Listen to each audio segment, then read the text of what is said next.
खाली बनले सर्व नागरिक आज या खड्ड्याच्या आंदोलनाच्या निमित्तानं आम्ही सर्व या नाशिक शहरामध्ये जे आजपर्यंत मृतवत झालेले आहे आणि ज्यांना मरत येत नाही त्यांना श्रद्धांजली अर्पण करण्यासाठी आणि परमेश्वराकडे प्रार्थना करण्यासाठी आलेलो आहे की परमेश्वरा या ठेकेदारांना आणि या अधिकाऱ्यांना आणि या शासनाला कुठेतरी चांगली बुद्धी दे आणि या माझ्या शहराचा विकास असा खड्ड्यात नको नेऊ देऊ आणि यांना चांगली बुद्धी देऊन यांना भ्रष्टाचारापासून थांबव। आणि म्हणून आजच्या या विषयामध्ये खरं तर आज 6वा बळी आज झालेला आहे। आज बळी मंदिरापाशी एका महिलेचा डोक्यावरनं चाक जाऊन चाक घेऊन मृत्यू पडलेली आहे आणि अशा प्रकारचे रोज होत आहेत। नुसते पैसे देऊन आणि त्यांना कुठेतरी आर्थिक मदत देऊन चालणार नाही, तर या ठेकेदारावर आणि निकृष्ट दर्जाच्या काम करणारे अधिकारी आणि ठेकेदार यांच्यावर सदोष मनुष्यवादाचा गुन्हा दाखल व्हावा अशी आमची मागणी आहे। आणि म्हणूनच या मागणी करीत असताना या स्मार्ट सिटी आणि निकृष्ट दर्जाच्या कामाची चौकशी होऊन यांच्यावर फौजदारी गुन्हे दाखल झालेच पाहिजे। नाशिकचे खड्डे, नाशिकचे खड्डे नहीं चलेगी, नहीं चलेगी, चालते वाह, चालते वाह, चालते वाह, चालते वाह, भ्रष्ट अधिकाऱ्यांनो चालते वाह, चालते वाह, चालते वाह।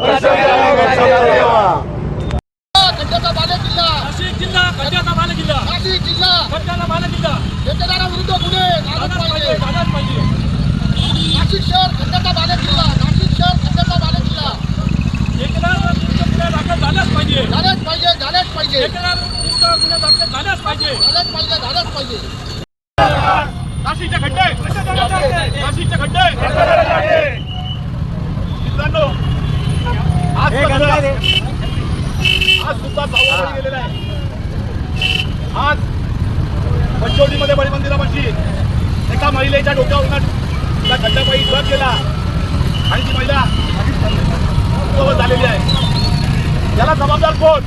गेले 10 वर्ष आम्ही भद्रकालीचे नागरिक आंदोलन करतो आहे की याची चौकशी करा, हे काम बंद करा, हे टप्प्याटप्प्याने करा, हे निकृष्ट दर्जाचं काम आहे। परंतु यांनी हे कोणता कार्यक्रम काढला काय माहित नाही, रस्ते करताय, परत त्या रस्ते फोडताय, परत फोडलेल्या रस्त्यामध्ये माती टाकताय आणि पैसे करताय। हा जो सर्व कार्यक्रम आहे हा फक्त ठेकेदारांचा पोट भरण्यासाठी आहे असं आमचं म्हणणं आहे। आणि म्हणून या सर्व निकृष्टपणाच्या दंडाहीन कामाची चौकशी झाली पाहिजे। वार्ड सिटीचा आणि महानगरपालिकेच्या अधिकाऱ्यांचा, प्रशासनाचा, ठेकेदारांचा हा सर्व चुकला आहे आणि आज आपल्या नागरिकांना आज रोज 40 जण आज सरासरी दवाखान्यामध्ये ऍडमिट होत आहेत, ते फक्त महानगरपालिकेमुळे आणि या खड्ड्यामुळे। आणि म्हणून आज आपण त्यांना या सर्व त्यांना श्रद्धांजली अर्पण करून एक त्या नागरिकांचं म्हणणं आहे नुसतं त्यांना पैसे देऊन किंवा नोकरीला होणार नाही, एका माणसाला नाही तर जेवढे वर्षभरामध्ये मृत झालेले नागरिक आहेत त्या सर्वांना त्यांना आर्थिक सहाय्य महापालिकेने केलं पाहिजे।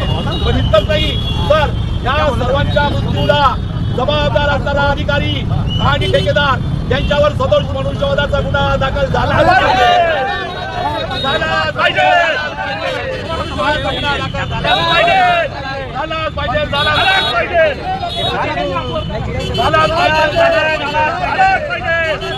मनुष्यवधाचा गुन्हा दाखल।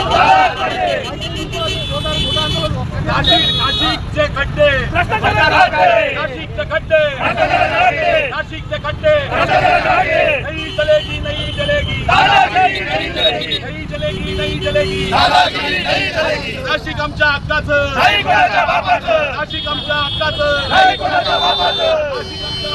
नाशिकचे खड्डे, नाशिकचे खड्डे, विषय बंद करा।